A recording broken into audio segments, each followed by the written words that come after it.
Hello po!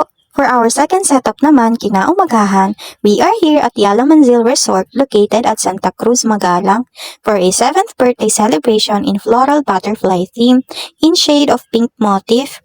This is a referral client again from one of our suppliers din, Sir Jeron Manarang, ang host din ng event na ito later.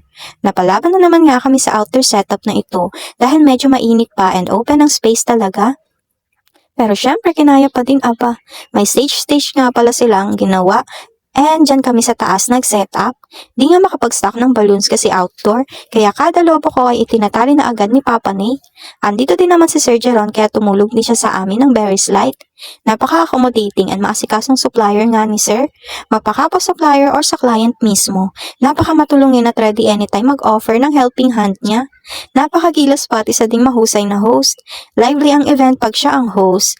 Kung ang iba nga ay host at the same time ay singer, siya naman ay host at the same time ay dancer. May pa-special number pa before ang event proper. After nga ng setup dito ay nagstay na din kami para antayin na lang din matapos at ito lang din naman ang pinaka-event setup namin yan. Bukod sa float na ginawa namin kagabi na ipinikap kaninang madaling araw.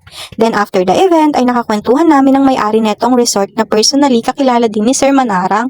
Galing pala silang abroad before then naisipan magstay na lang dito sa Pilipinas at nagtayo na lang ng resort.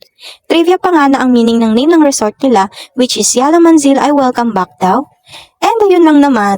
Super nabusog kami sa dami ng pagkain sa event na to at sa bait ng mga client pati ng mga staff ng caterer nila.